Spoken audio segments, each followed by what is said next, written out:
Muy buenos días a todos. Hoy llegamos al final de las explicaciones sobre el Salmo 119. Ha sido un largo recorrido, no pensaba yo que iba a ser tan largo.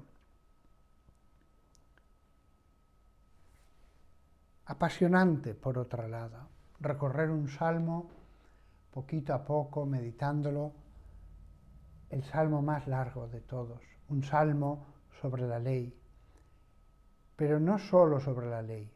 Lo estaba mirando ayer por la noche, mirándolo y meditándolo. Es un salmo que habla de los misbot, los mandamientos. En este salmo aparece 22 veces esa palabra.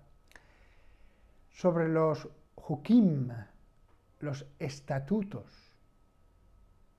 No es lo mismo un mandamiento que ya un rango inferior, los estatutos. La raíz de la palabra viene de grabar, inscribir. Y por debajo hay todavía otra palabra que se usa 21 veces. Los estatutos son 21 veces, mandamientos 22, estatutos es usado en el Salmo 21 veces, los preceptos, los pikudim, 21 veces. Esta palabra viene del campo del oficial, del supervisor, que es responsable de mirar cercanamente en una situación y hacer algo. Con lo cual, los pikudim, los preceptos, cuando se dice que hay que obedecerlos, se están refiriendo a las instrucciones particulares del Señor, el cual cuida también acerca de los detalles. Mandamientos, estatutos, preceptos. Un mandamiento, un salmo sobre la ley, pero que después de esta explicación es sobre las leyes grandes y las pequeñas, sobre las leyes más importantes y las más menudas, particulares. No puedo yo dejar de ver en esto no solo la cantidad de leyes, estatutos y preceptos que Dios da en la Biblia, sino también en la Santa Iglesia Católica, la cual tiene leyes que son esenciales, leyes que son importantes y leyes que van ya más al detalle. No es lo mismo el no matarás o el amarás al prójimo como a ti mismo, que un estatuto como el ir a misa los domingos y días de guardar, o ya un precepto más pequeñito como, pues, por hacer penitencia, no comer carne los viernes a lo largo del año. Hay una jerarquía, como veis. De hecho, no es lo mismo el precepto de no comer carne los viernes del año que el precepto de no comer carne los viernes de Cuaresma. No es lo mismo el precepto bien, cosas pequeñas frente al precepto del ayuno el miércoles de ceniza o el viernes santo. No es lo mismo eso que otras cosas menores. Bien. El amor a la ley, Después, antes de entrar en la última parte ya de este salmo, este salmo no es una historia en la que una parte lleve a la otra. No es algo en que se va desarrollando un único tema hasta llegar al final. Da la sensación este larguísimo salmo de que fueron cosas que su autor, que no conocemos, fue apuntando a lo largo de mucho tiempo. No se sentó y lo compuso de una vez. No, parece que son como las anotaciones personales que él hacía tras su oración y que apuntaba una pequeña cosa para recordarla. Porque tienen un carácter muy personal, tremendamente personal. De manera que este salmo hay que leerlo, como ha dicho otro autor, no recuerdo quién, si no lo citaría, como perlas sueltas. Este salmo es un conjunto de perlas sueltas. Se puede leer en cualquiera de sus partes. Tiene 22 partes, porque cada una tiene el principio de cada versículo con una letra del abecedario. Hasta el mismo salmo incita a pensar que son partes reunidas en un solo salmo. Muchas de ellas, habiéndolo leído y releído, me parecen como un desahogo de este autor desconocido. Él, eso queda muy claro, estaba sufriendo persecución de algún tipo, sufrimiento que venía de parte de otros. ¿Y cuál es la respuesta siempre de él? Sí, me persiguen, pero no dice, como diría otros autores del Antiguo Testamento, entonces, véngame contra ellos, véngame, dales su merecido, que sufran, que muerdan el polvo. No. El autor desconocido dice, sufro. Pero lo único que puedo decirte, Señor, es, yo creo en tu ley, yo quiero observar tu ley. Fijaos qué bonito. Bueno, vamos a comenzar, Salmo 119, versículo 137. La traducción que voy a leer es la que suele aparecer en todas partes. En inglés, en español, tú eres justo, oh Señor, y tus juicios son justos. Pero miré el original hebreo y hay un matiz precioso. Cuando dice el autor, tú eres justo, oh Señor, usa la palabra sadik, que viene de la palabra sedek. La palabra sedek es lo justo, lo correcto, en medidas y en pesos. De ahí pasó también a las personas, pero la raíz era esa, es lo justo, en una medida, en un peso.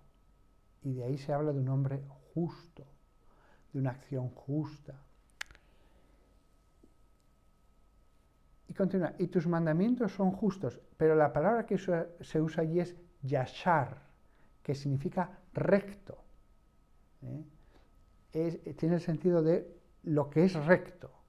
Entonces, podríamos decir que hay un matiz en ese tú eres justo, oh Señor, y tus mandamientos son justos. Hay un matiz diciendo, tú eres justo según la medida, Señor. Tú eres lo correcto. Y por eso, porque tú eres así, tus juicios, tanto en la sentencia como en lo que determinas, lo que juzgas que se debe hacer, tus juicios son rectos, son una línea recta, no hay desviación, tú no te tuerces. Fijaos qué matiz tan bonito. Tú eres justo en un sentido y por eso tus juicios son justos. He dicho, tú eres justo, oh Señor. Aquí sigo la costumbre judía, no al principio, pero conforme nos acercábamos a la época del siglo I, los judíos, por respeto, no todos, pero cada vez más, empezaron a respetar el nombre de Yahvé, usándolo solo en circunstancias muy concretas. Era el nombre que mencionaba el sumo sacerdote al entrar en el Sancta Sanctorum una vez al año. No está mandado en ningún lugar de la Biblia, pero nos consta que era una costumbre judía, entre otras cosas, no solo por los escritos posteriores que ya se sabe que se hacía eso, sino porque los primeros cristianos que procedían del judaísmo nunca encontraréis el nombre de Yahvé en las traducciones de la Biblia. Siempre que ponía Yahvé, ellos pondrán Dominus o Kyrios, el Señor. Es bonito, es bonito. De hecho, la palabra Yahvé no la va a usar Jesús ni una sola vez. No está en la Biblia, pero era una medida de respeto. El nombre de Dios es tan santo. El nombre propio de Dios, el que Dios mismo dijo, este es mi nombre, que vamos a velarlo. Lo mismo que hay un velo delante del Sancta Sanctorum. Los primeros cristianos lo hicieron y así continuó la costumbre en la Edad Media hasta el día de hoy. Hasta el día de hoy. En la liturgia de la Iglesia Católica solo se nombra a Dios con el nombre que dijo desde la zarza ardiente cuando se lee ese pasaje. El resto del tiempo se sustituye por el Señor. Tú eres justo, oh Señor. Ahí se decía el nombre de Yahvé. Y tus juicios son rectos. Solamente este versículo es muy bonito. ¿Por qué hay que obedecer a Dios? Porque Él es justo. No siempre los hombres, no siempre los estados, pero Dios sí. Por eso a Él hay que obedecerle. Versículo 138. Tú has determinado tus decretos en rectitud y en fidelidad. Los hombres cambian, las naciones, esto hoy es legal, mañana no. Los decretos del Señor son fieles. Seguimos obedeciendo lo que Dios mandó a la primera generación de cristianos. Y los judíos tenían que obedecer lo que se les mandó concretamente. Nosotros, por supuesto, seguimos la ley según nos lo dijeron los apóstoles. Eso aparece en Hechos de los Apóstoles. Pero la seguimos con el mismo espíritu de fidelidad que tuvieron Moisés, que tuvo Josué, que tuvo el profeta Elías, el profeta Jeremías, los sabios de los últimos tiempos antes de Cristo, los autores de los libros sapienciales. Es el mismo espíritu de obediencia, aunque ahora pues la ley ha quedado determinada a lo esencial. Así ha sido la voluntad de Dios. Sigamos. Mi celo me consume, porque mis enemigos olvidan tus palabras. Este versículo de este salmo será citado en los evangelios, cuando Jesús expulsa a los mercaderes del templo. Recordaron este versículo, mi celo me consume. Me consume, es decir, es como un fuego que me consume. Ojo, el celo también debe ser purificado. Hay gente que se enfada, que trata mal a los demás, y dice, es que es un celo santo. Hay celo, pero hay celo imprudente. Hay un celo en el que hay mucha soberbia. Hay celo en el que el modo no es correcto. Hay incluso un celo en el que subconscientemente buscamos ser elogiados. El celo debe ser purificado. No todo celo recibirá premio de Dios. Hay celo por Dios que puede ser pecado, porque es un celo lleno de soberbia, o cruel respecto a los demás.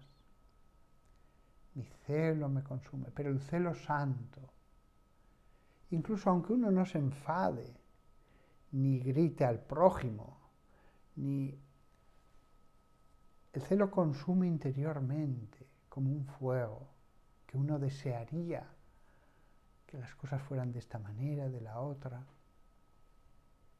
y hay que aceptar la realidad como es. Versículo 140. Tu promesa está bien refinada, es decir, es pura. El oro podía ser más refinado o menos refinado. El oro más puro es el que más brilla, el que mejor se trabaja. Tu promesa está bien refinada y tu siervo la ama. No olvidemos en este versículo sobre la ley, el fin es la promesa. La obediencia a la ley es solo un medio. Continúa el Salmo. Tu rectitud es una rectitud que dura para siempre. Y tu ley es la verdad. Tu ley es la verdad. Tu rectitud es una rectitud que dura para siempre. En este momento, año 2024, hay que recordar esto a muchos cristianos. Tu rectitud es una rectitud que dura para siempre. Dios no cambia. Dios nos ha enseñado qué debemos hacer, qué no debemos hacer. Bajo la guía, por supuesto, de nuestros maestros espirituales, bajo la guía de nuestros obispos, bajo la guía de toda la Iglesia, que tiene sabios, que tiene hombres santos. Lo que ellos nos digan que es la rectitud, eso es la rectitud.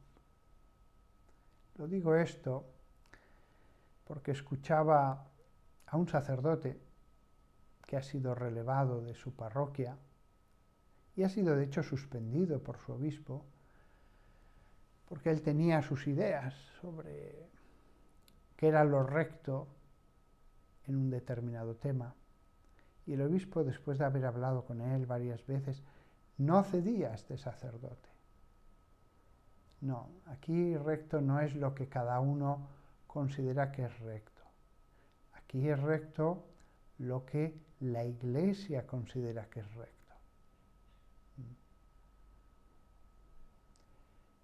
El juicio de cada uno puede fallar. Y entre seguidores de Cristo podemos hacernos la guerra acerca de lo que es recto. Por lo tanto, tu rectitud es una rectitud que dura por siempre. Y tu ley es la verdad. Esto debe juzgarse según la Iglesia. No hay otra posibilidad. No hay otra posibilidad.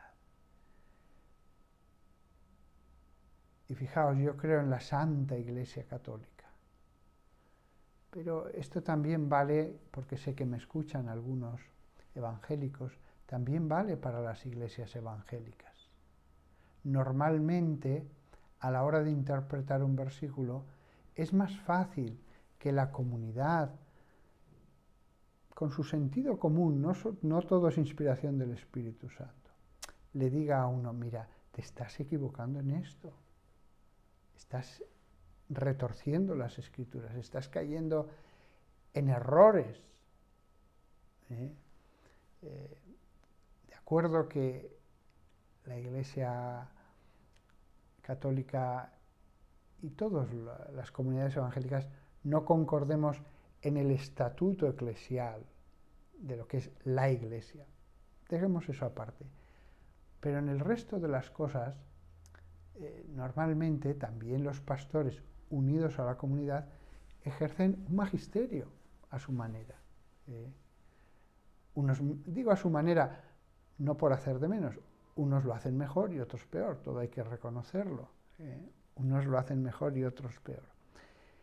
Entonces, a la hora de ver, cuando decimos tu ley es la verdad, sí, pero escuchemos a la Iglesia, escuchemos a la Iglesia, que todo el mundo que se equivoca cree que tiene razón. Incluso para los evangélicos, que dicen solo hay que seguir la Escritura, solo hay que seguir la Escritura, vale, pero la misma Escritura habla de la comunidad, habla de la Iglesia, habla de los pastores. Hasta yo, que soy católico, prefiero que los evangélicos, más allá del tema del estatuto eclesial de la Iglesia Católica, más allá de ese tema, sigan el magisterio de sus legítimos maestros, que a veces además están muy consolidados por su virtud y por su sabiduría. Bien. En el fondo, católicos, no os enfadéis por lo que acabo de decir, siempre me encuentro con algunos que se enfadan cuando digo estas cosas. Entender lo que es el magisterio en la Iglesia evangélica nos ayuda más a entender lo que es el magisterio dentro de la Iglesia. Y hasta viceversa, hasta viceversa. Los seguidores de Jesús podemos aprender unos de otros. Bueno. Después 143, versículo 143. Problemas y angustia han venido sobre mí. Lo que decía antes, este salmo está trufado con varias referencias a que su autor está sufriendo. Y leído el salmo como un desahogo del que está sufriendo, del que está siendo perseguido, y reflexiona sobre la ley, adquiere una belleza especial. Problema y angustia han venido sobre mí. Ojo, sí que varias veces el autor va a hablar de que sus enemigos son malvados, no respetan a Dios, pero nunca dice que esos problemas que está sufriendo no sean injustificados, que no haya pecado por debajo. En ningún momento lo dice. En ningún momento dice, yo soy inocente, me están persiguiendo sin justicia. No. Esto nos da una enseñanza muy profunda. El que vuelve sus ojos al Señor, los vuelve por el amor que es Dios. No porque uno diga, soy perfecto, soy santo, no he hecho nunca nada malo. No podemos fiar la escucha de Dios en ello. Bueno, el que lo haya logrado, fantástico, que invoque esa razón. Señor, te he obedecido siempre, he sido fiel, fantástico, fantástico. Pero para el resto de bautizados que me estéis escuchando y que conocéis la carga de vuestros pecados, que conocéis vuestro pasado, que sabéis cuánto habéis ofendido al Señor, cuánto hemos ofendido al Señor, nuestra seguridad es el amor de Dios, la ternura de Dios, el perdón de Jesús en la cruz. Por eso, todas estas cosas que está sufriendo el autor, quizá, por culpa suya, nos reconfortan. El pecado no es obstáculo cuando uno se vuelve de verdad hacia el Señor. Porque el Salmo no lo dice, pero Jesús sí que nos contó la parábola del Hijo Pródigo y el Padre estaba con los brazos abiertos, deseando abrazarle. Y al final le abrazó.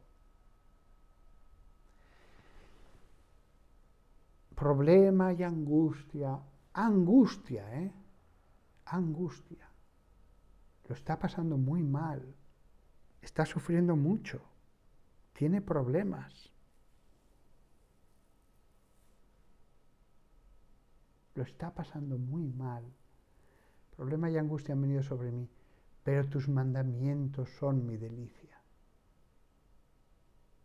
No pide venganza, no pide castígalos.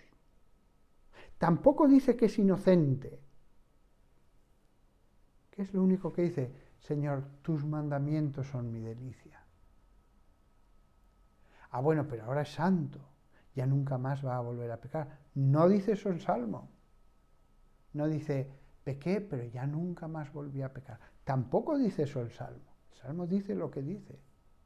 El hijo pródigo fue abrazado por el Padre, se hizo una fiesta, se reintegró como hijo a esa casa, a esa familia. La iglesia es una familia. Pero no dice la parábola, y ya nunca más pecó. Ojo, el hijo pródigo vuelve con todos sus pecados a la casa paterna. Vuelve con toda su psicología, con toda su mentalidad. ¿Pudo pecar después de egoísmo? Pues pudo.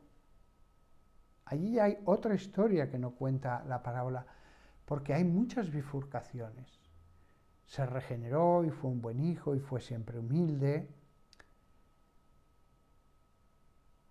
Tuvo cosas buenas y cosas malas, es otra posibilidad.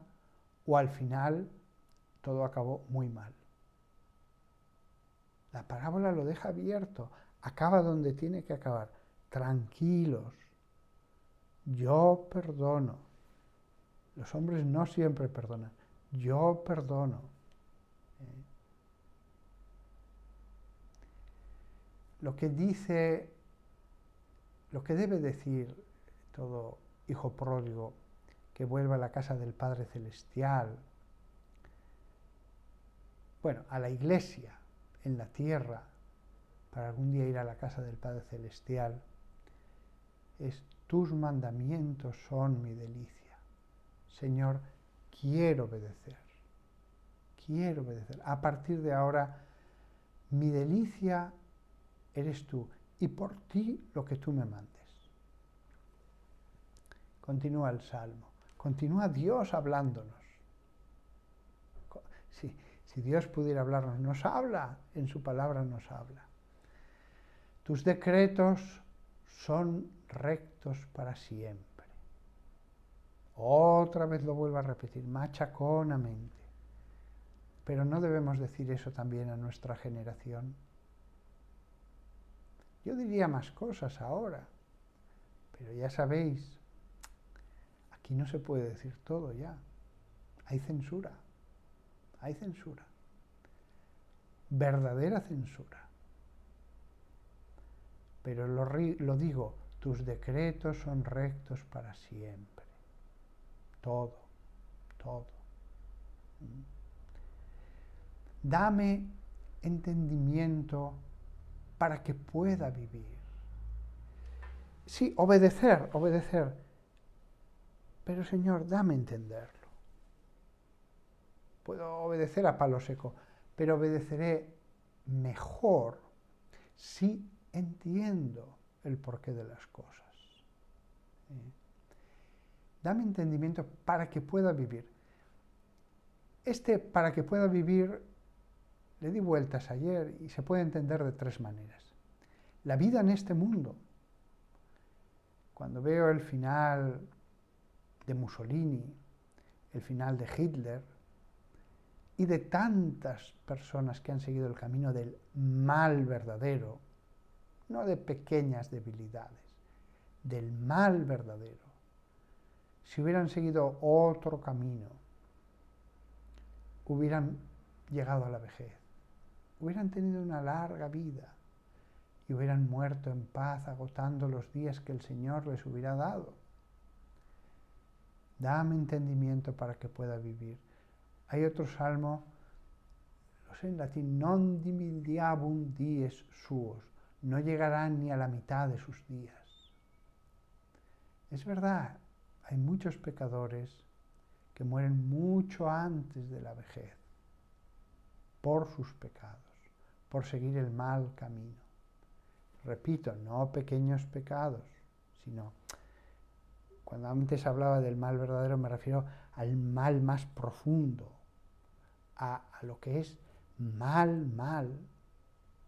Eh, todo mal es malo, toda desviación es desviación, todo lo que se tuerce está torcido, toda desobediencia es desobediencia, pero hay una desobediencia, una iniquidad que eclipsa a las otras desobediencias. Es verdadero en cuanto que cualquier mente, al conocer ese mal, dirá, esto es el mal, no cabe ninguna duda. A eso me refería con la palabra verdadero. Quizás no es correcta, todo mal, por pequeño que sea, es verdaderamente mal, pero el mal más grave sí que aparece en toda su verdad a la mente que lo ve.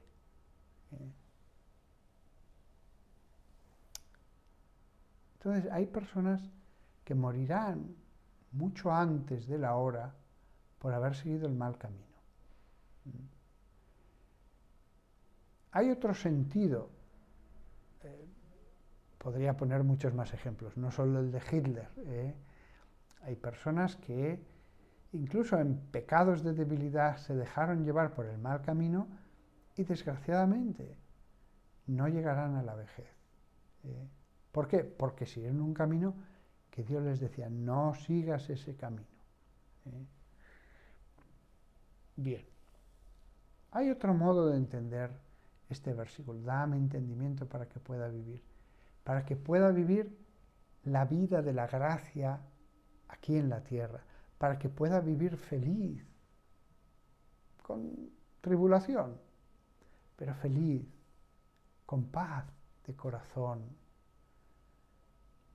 Sí, entendimiento para que pueda vivir lo que es la verdadera vida, no una falsa vida, una mala vida, una vida que me engaña a mí mismo, ofreciéndome no mucho menos, sino cualitativamente menos. Dame entendimiento para que pueda vivir. La gente que le cuesta obedecer los mandatos de Dios, la gente que le cuesta entender los preceptos de la Biblia, que pida entendimiento. Señor, enséñame. Pero voy a aprender como discípulo obedeciendo en el camino de la obediencia. Viene el entendimiento. ¿Cuántos cristianos han dicho, yo al principio no lo entendía, ahora sí? Pero ya obedecí en su momento. Y hay un tercer modo de entender este versículo. Dame entendimiento para que pueda vivir en la vida eterna. Ya no bien aquí, ya no más años aquí, sino en la vida eterna. Esa es la vida que de verdad debemos aspirar. Porque en la medida en que entienda más, se asegurará mi salvación. En la medida en que le pida, Señor, enséñame, que entienda, aseguraré más la obediencia. Cuando algo nos cuesta, va uno a la oración y le pide, como un discípulo a su maestro. Dios mismo en este salmo nos enseña así. Pasamos a la siguiente sección, Kof. Todas empiezan por esa letra, los versículos. Con todo mi corazón te grito, clamo a ti, con todo mi corazón clamo a ti. Contéstame, oh Señor, guardaré tus estatutos. Con todo mi corazón clamo a ti. Le pide humildemente una respuesta. Pero guardaré tus estatutos. Sigue. Clamo a ti, sálvame, para que pueda observar tus decretos. Fijaos, de nuevo, aquí hay una insistencia en que le salve, en que está clamando. Él está en la angustia. Vuelve a repetirse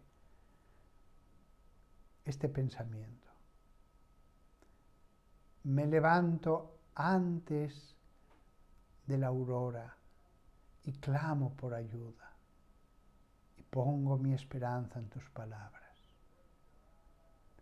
¿Cómo nos gustaría saber cuál fue el sufrimiento del salmista? Pero ¿cuál es el sufrimiento? El que conocemos en los que nos rodean. Él claramente habla de unos enemigos humanos, pero a veces es más cruel una enfermedad, es más cruel un cáncer, la ceguera, la pobreza. Este clamor, con todo mi corazón clamo a ti, vale para toda alma que sufre. Por eso no importa no conocer las circunstancias del que escribió esto. Todos nos identificamos. Con todo mi corazón clamo a ti. Respóndeme, Señor. Hay mucha diferencia de decirle con rabia, con soberbia, respóndeme, a decir respóndeme, Señor. Se le pide lo mismo, pero si clamamos de ese modo malo, Dios aleja sus oídos. A Dios no se le puede pedir así. No se le puede pedir así. No por hacerlo así vamos a ser más escuchados, al revés. Pero con humildad sí que se le puede decir, con todo mi corazón clamo a ti, respóndeme, oh Señor. Fijaos, aquí también dice Yahvé, pero por humildad digo, no merezco ni nombrarte, no merezco que mis labios pecadores digan tu santo nombre. Me basta reconocer que eres Señor, Elohim. Respóndeme, Señor. De esta manera siempre le podemos pedir respuesta al Señor, pero sometiéndonos. El silencio de Dios también es una respuesta. Y enseguida añade, cada vez que le hace una de estas peticiones, el salmista dice, guardaré tus estatutos. Siempre, sí, te pido esto, pero yo te obedezco, yo te obedezco. Lo repite una segunda vez, clamo a ti, sálvame, que pueda observar tus decretos. Él pide una salvación terrena, pero al final es una lucha perdida. Si no son nuestros enemigos humanos, nos alcanzarán las enfermedades de la vejez. Al final nos vamos a ver en tribulación y angustia. Siempre es una tregua. La felicidad en este mundo puede ser muy grande, pero solo en la medida que se puede ser feliz en este mundo. Y lo que he dicho antes, me levanto antes de la aurora y clamo por tu ayuda. Pongo mi esperanza en tus palabras. Han sido muchos los cristianos a lo largo de la historia que al leer este versículo 147, una de las obras de penitencia, porque cuesta, es un sacrificio, una de las obras de penitencia que han hecho muchos cristianos es levantarse antes de la aurora. Antes se levantaba todo el mundo a la aurora. Me levanto antes para orar, para hablar contigo en esa quietud, en esa paz. Yo me acuerdo que fui a un grupo carismático en Estados Unidos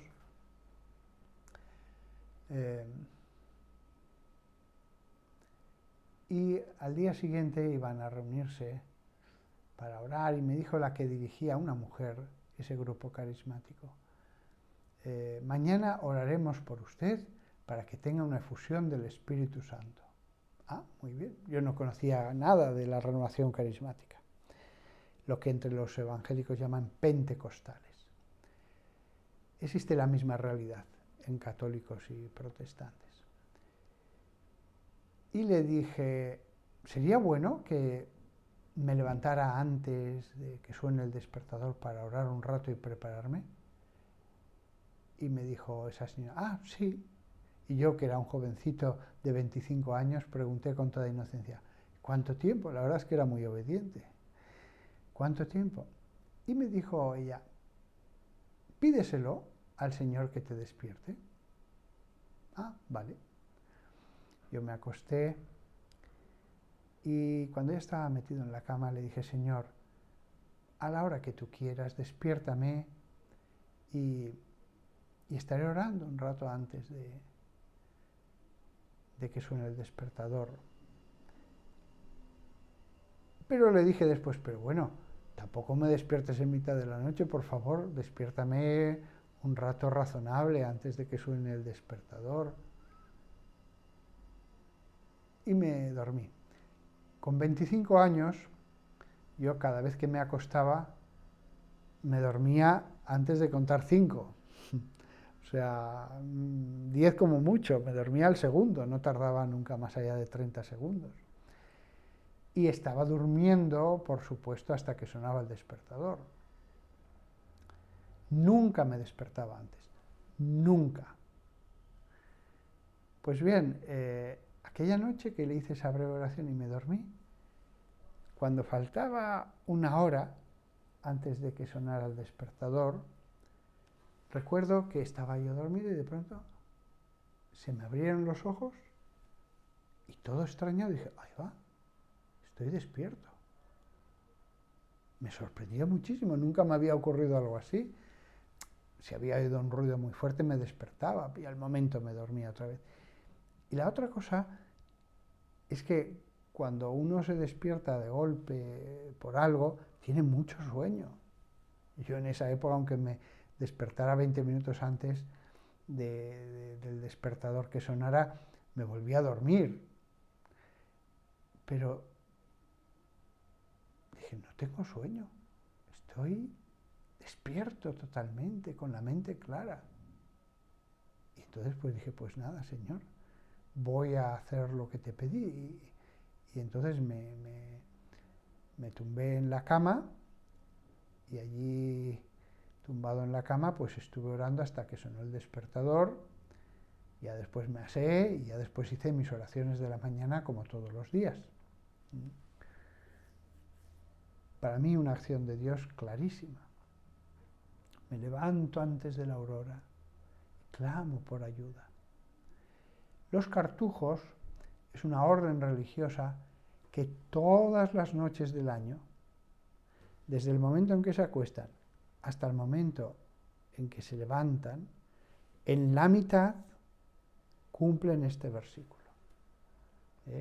Suena la campana y entonces todos en sus celdas se visten y van a la iglesia a rezar el oficio de lecturas, a cantar los salmos, cantan salmos durante una hora y después vuelven a dormir todos los días de su vida. Un conocido mío le preguntó a un cartujo, ¿qué es lo más duro aquí en la cartuja?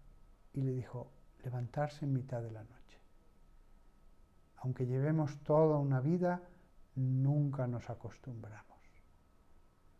Y además es muy distinto hacerlo en verano que destemplado, en mitad de la noche, con frío, ir a una iglesia sin calefacción. Es duro, es duro. Cualquiera que me esté escuchando lo puede hacer. Ofrecerle a Dios este sacrificio. Me voy a levantar para hacer oración, para adorarte. Fijaos cómo siempre se acaba con el mismo pensamiento. Me levanto antes de la aurora y clamo por ayuda y pongo mi esperanza en tus palabras. Siempre ese final. Y pongo mi esperanza en tus palabras y guardaré tus decretos y obedeceré a tus estatutos. Es como el amén de este salmo. Mis ojos están despiertos antes de la vigilia de la noche, para que pueda meditar en tu promesa.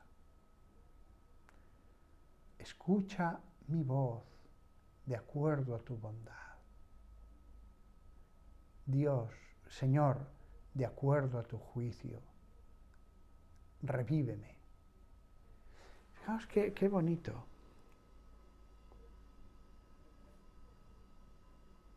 Escucha mi voz de acuerdo a tu bondad.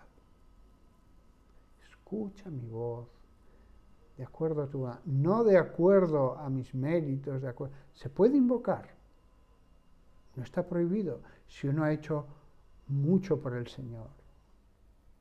Puede decir, Señor, mira lo que hice por ti, mira lo que hice por amor a ti. Lo mismo que decimos, por Jesucristo nuestro Señor, invocamos a Jesús, invocamos los méritos de Jesús, invocamos la pasión de Cristo, que tanto nos amó para que el Padre nos escuche. Puedo invocar cualquier cosa buena. También eso, Señor, yo en esa etapa de mi vida te amé con ardor. Te pido que pongas tus ojos en aquello para que ahora me escuches, aunque ahora ya no tengo ese amor. Y Dios, presta atención a lo que acabas de decir. No le es indiferente el bien que hiciste. El bien que hiciste sigue presente ante Dios. En Dios no hay tiempo. Todas tus buenas obras están presentes ante Dios. Del mismo tiempo que hay un profeta que dice, cogeré todos tus pecados y los arrojaré a lo más profundo del mar. Y en otros versículos se hundirán como plomo al fondo del mar. El mal sí que desaparece. El mal sí que es destruido. El mal sí que es borrado. Pero el bien no. El bien no. Podemos apelar a eso. Pero lo más normal es apelar a los méritos de Cristo, apelar a Jesús. Por eso decimos, por Cristo nuestro Señor, por Jesucristo nuestro Señor. A eso nos anima San Pablo.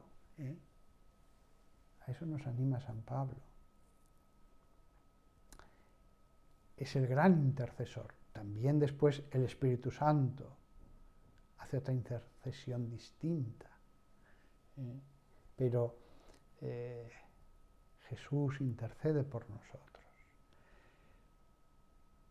Pero aquí apela el salmista antes de Cristo, escucha mi voz de acuerdo a tu bondad. Esto también podemos hacerlo los cristianos, aunque exista Cristo. Y aunque existan méritos nuestros, buenas obras nuestras. Escúchame, por ti, por tu ternura, porque eres como el padre del hijo pródigo de la parábola. Esa es la gran razón que tengo para pedir que me escuches. Y después, fijaos el siguiente versículo. Escucha mi voz de acuerdo a tu bondad. Señor, de acuerdo a tu juicio. Aquí la palabra la miré en hebreo y es el acto de decidir un caso. Es decir, de acuerdo a tu juicio, de acuerdo a tu sentencia, de acuerdo a lo que decidas. Es decir, me someto totalmente. Me someto. El hecho de que yo tenga mucha fe no hace que yo te obligue, haz esto. No, nunca, jamás. Lejos de nosotros esa abominación. A Dios no se le puede exigir nada. No se le puede exigir nada. Podemos pedir lo que sea, pero nunca exigirle. Él es el Señor. Señor, de acuerdo a tu juicio, a tu sentencia, a tu decisión, de acuerdo a tu sentencia, tú que eres bueno, tú que me amas, de acuerdo a tu sentencia, revíveme, revíveme. ¿Cuántas personas he conocido en mi vida sacerdotal que tuvieron 1 año, 5 años, 10 años, un tiempo en el que estaban llenos de ardor de Dios, ese celo, ese amor intenso. Pero después se fueron enfriando, empezaron a incumplir esa ley de Dios y todavía se enfriaron más y dejaron la oración y la lectura de la Biblia y ya, Dios, Señor, de acuerdo a tu juicio, revíveme, revíveme. Qué bonito. El juicio de Dios en el que podemos confiar si le pedimos con humildad. Porque Dios es un Dios que perdona. Escúchame tú. Dios es un Dios que perdona. Los hombres es distinto. Incluso los hombres de Dios pueden ser mucho más duros que Dios. Creen estar sirviendo a Dios. Y lo hacen de buena fe. Lo hacen de buena fe. En sus predicaciones pueden ser más duros que Dios. En sus decisiones pueden ser más duros que Dios. Pero en este salmo le pedimos que nos reviva, que nos reviva. Al final, todo esto es una cuestión de amor, de vida con Él, y Él está deseando que vivamos con Él. El amor de Dios es incondicional. No lo olvidemos nunca. Incondicional. Como esas madres que meten a su hijo preso, pero ellas aman a su hijo. No niegan que haya hecho lo que ha hecho. No niegan que ha hecho cosas malas. Pero yo soy su madre y le quiero y le amo y voy a traerle esta comida que le gusta y le voy a visitar y no va a haber palabras de enfado, de echarle en cara las cosas. Ya se lo echa en cara su conciencia, ya se lo echa en cara el juez, el fiscal. Yo soy madre. Dios es así. Dios es así. Ojo con las predicaciones. Leí un libro sobre experiencias cercanas a la muerte, ya sabéis, el túnel, la luz, todo eso. Y hubo un pastor protestante que realmente estuvo con el corazón parado y sin respirar, y cuando volvió contó la historia de que había estado ante la luz, el final del túnel, y que Dios, de un modo amoroso, le había dado a entender cómo era su amor. Y de un modo amoroso le dijo a su pastor, a su siervo, no prediques así, estás haciendo daño a mis hijos. Quedó muy impresionado, quedó muy impresionado. Acabo ya esta sección, solamente quedarán, a ver, sí, 3 secciones. Creía que iba a acabar hoy, pero bueno, acabo ya esta sección. Oh Señor, en tu rectitud preserva mi vida. La tuya, no la mía. Aquellos que me persiguen con un fin malvado se acercan. Otra vez la insistencia en la persecución. Aquellos que me persiguen con un fin malvado se acercan. Están lejos de tu ley. Sin embargo, tú estás cerca, oh Señor. Y todos tus mandamientos son verdad. Otra vez vuelvo a repetir ese amén, amén. Tu ley, tu ley, tu ley, tu ley, tu ley. Y siempre unido a la persecución o a la petición en este salmo. Me persiguen. Tu ley es santa, amén. Tu ley es santa, amén.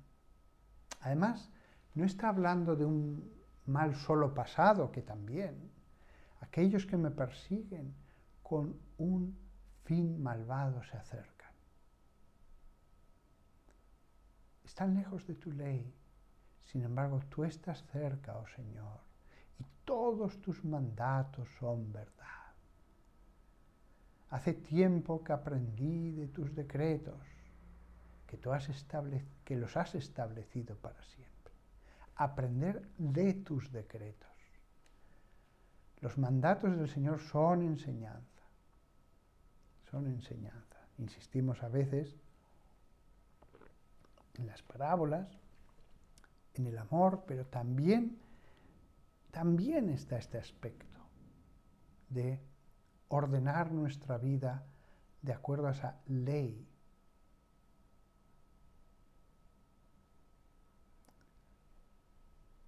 Tú estás cerca, oh Señor, que nunca lo dudemos. Incluso tú, que a lo mejor has llevado una vida en la que no piensas nunca en Dios, nunca... Tú estás cerca, oh Señor, el Dios de Moisés, el Dios que fue tan bueno con Abraham, el Dios que los trajo de nuevo a Jerusalén desde Babilonia. Ese mismo Dios está cerca de mí, de mí. Ya, pero yo estoy así, no importa, pídele, pídele, pídele. Como dirá muchas veces, ponedme a prueba y veréis. Ponedme a prueba y veréis. Hace tiempo que aprendí de tus decretos, que los has establecido para siempre. Es curioso el Dios que perdona tanto, que está cerca de nosotros en cuanto le llamamos. Pero del mismo modo que ha establecido esos decretos para siempre, también nos ha enseñado que su quebrantamiento tiene consecuencias. No es lo mismo obedecer que no obedecer. Pero aquí os digo una cosa, Las consecuencias vienen de Dios, por acción o por permisión. De Dios. Ay de los hombres que intentan adelantarse al juicio escatológico de Dios. Ay de los hombres que juzgan a otros hombres. No podemos querer ser nosotros los que establecemos la sentencia escatológica. No, no. A nosotros se nos pide que obedezcamos y que amemos, que acojamos, que comprendamos.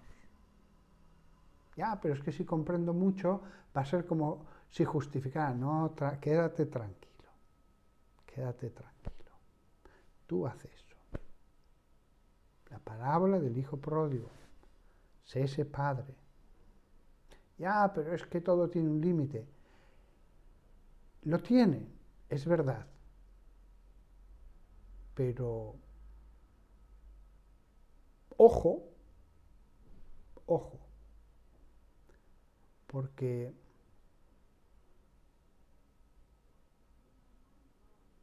nadie te acusará de amar demasiado.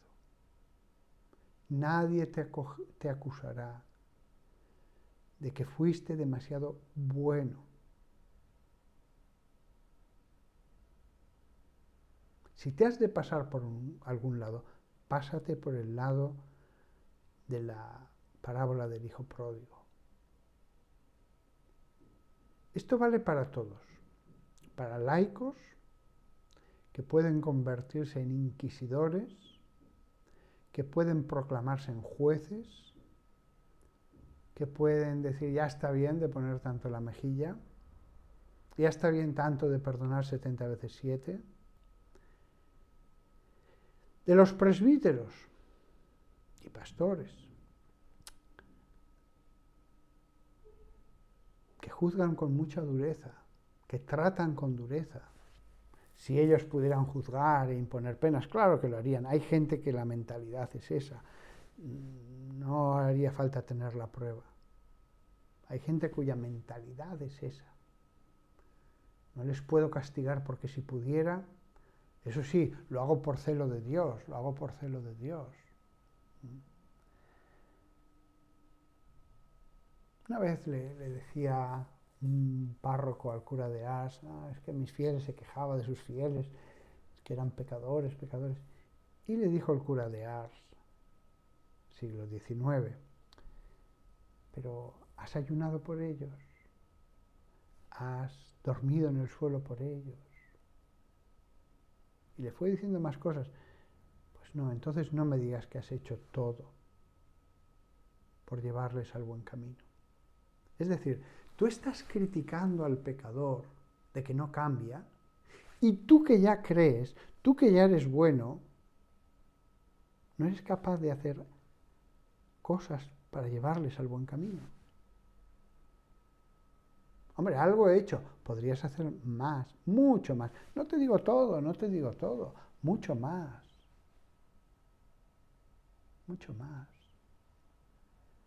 Yo he escuchado a veces a sacerdotes quejarse de algunos fieles.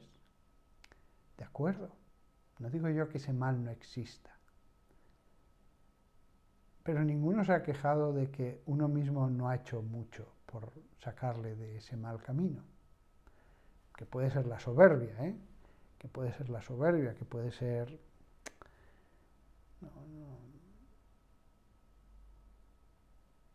pecados espirituales.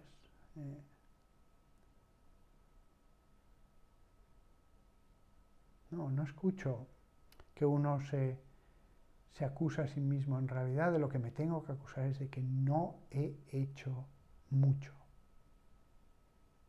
por cambiarlo. Siempre te quejas del otro. Pero es que el otro, tienes razón, es pecador. Pero tú te presentas como justo, haz algo. No te digo todo. No te digo todo. Lo mínimo que se le puede pedir a un párroco es, ¿has hablado con él? ¿Has hablado con él personalmente, a solas, con amor? No una vez, una y otra vez. No lo he hecho. Entonces, yo predico, ya todo cambia, como Alicia en el País de las Maravillas, ya todo es perfecto, ya todo es una varita mágica que...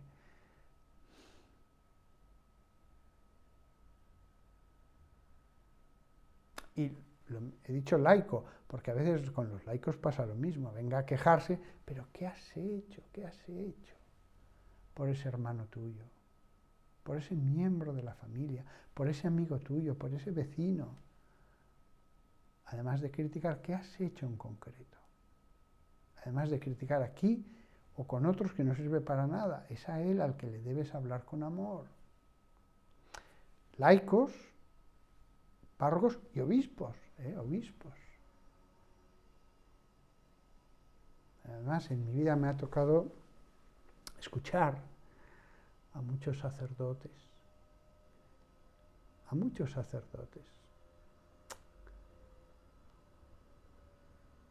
Cuando un obispo descubre algo malo en un sacerdote, que puede ser de muchos tipos, la gente piensa siempre en lo sexual, no, hay muchos más campos en los que se puede pecar, ser infiel, ser un siervo infiel. De verdad, el obispo debería visitar a ese sacerdote y decirle, perdóname. ¿Por qué? Si soy yo el que he hecho el mal. Sí, pero yo era tu supervisor, el que tenía, el guardián de mi hermano, el que tenía que haberte visitado, conocido, porque tú que eres pastor, es una oveja para mí. Soy yo el que te tiene que pedir perdón.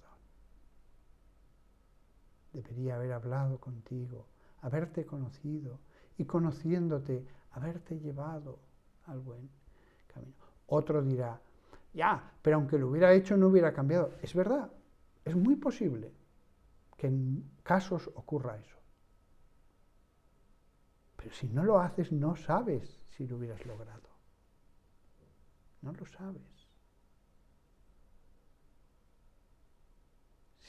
Si ni siquiera has hecho eso, ¿De qué le echas en cara algo a él si tú no has hecho tu parte? ¿De qué le echas en cara al malo de haber hecho el mal? Si tú que eres bueno no has hecho lo mínimo esencial. Hombre, he predicado para todos. Jesús lo dijo, el pastor sale en busca de la oveja. No dice, hablará a todas las ovejas y les dará un discurso. Sale en busca de la oveja perdida. ¿Has hecho eso? No. Entonces, él hizo el mal y tú también. No hiciste el bien que debías. Hombre, estaba muy ocupado, haciendo iglesias y las reuniones y tal.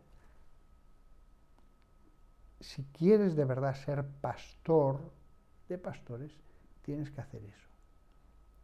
Los papeles y lo otro lo puedes delegar. Y si no, no te llames pastor. Yo soy aquí el que manda y el que está en el despacho y organizo las cosas. Y pongo el sello, tal. Ese es mi trabajo. Pastor no, Ser padre espiritual no. Yo soy el que manda, el que manda. Como veis, esto que he dicho vale para los 3 grados, obispos, sacerdotes, fieles.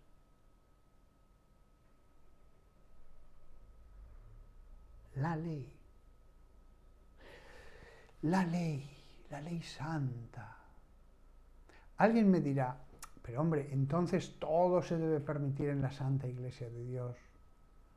O hasta un grupo evangélico. Todo se debe permitir en una comunidad evangélica. No, no. Pero primero haz tu parte. Primero haz tu parte. Después ya sí. Pero es que lo dice Jesús. Lo dice Jesús. Si ves que tu hermano peca, ve ella sola. Si no te escucha, ve con... Hay una gradación.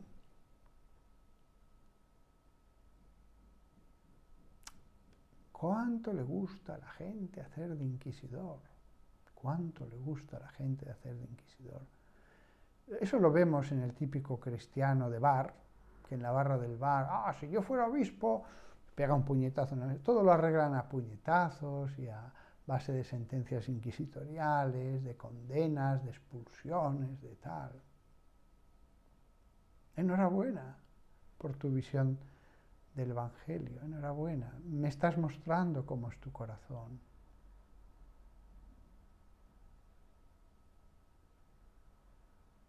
Esto vale para los laicos. Podemos pecar de pensamiento mucho, de fanfarronería, aunque no hagamos nada después, de pecar contra el prójimo en nuestro pensamiento. Menos mal que no tienes poder. Menos mal. Menos mal.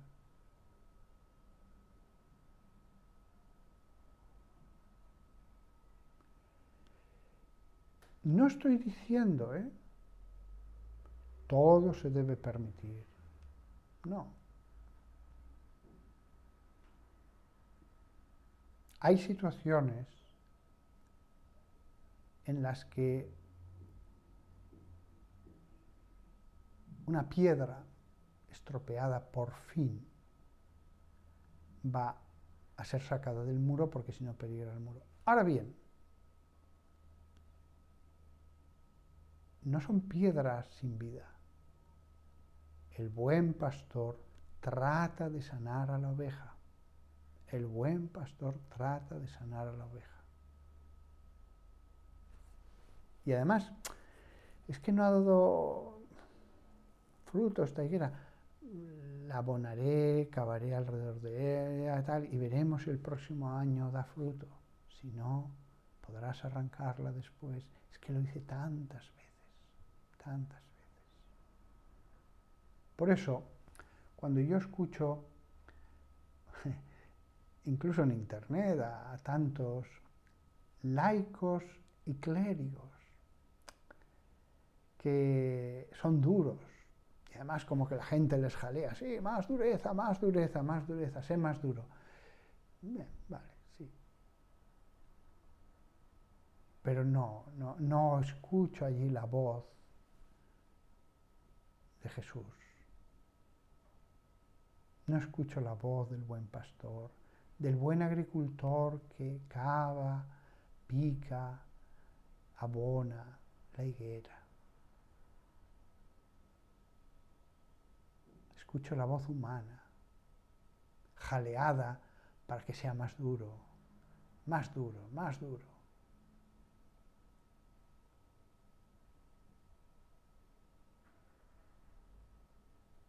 Acabo ya.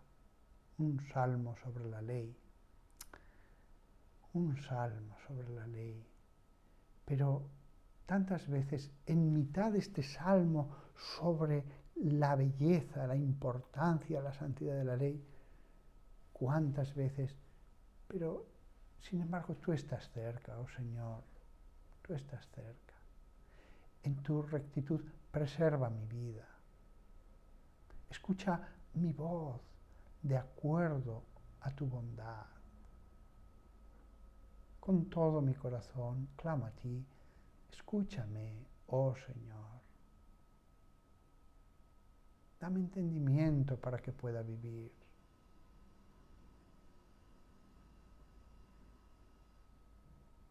Estoy releyendo todas estas cosas que él vio en la oración y apuntó allí con caracteres hebreos que han llegado a nosotros. Autor desconocido, el alma. No necesitamos saber su nombre, no necesitamos saber su vida de pecado por la que fue perseguido. Solo necesitamos saber que Dios escucha a cualquiera de vosotros que ahora diga, Señor, me arrepiento, me arrepiento. Tú estás cerca de mí. Voy a amar tus preceptos.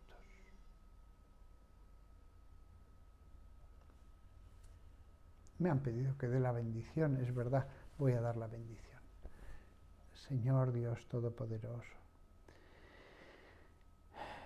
bendice a cuantos me escuchan.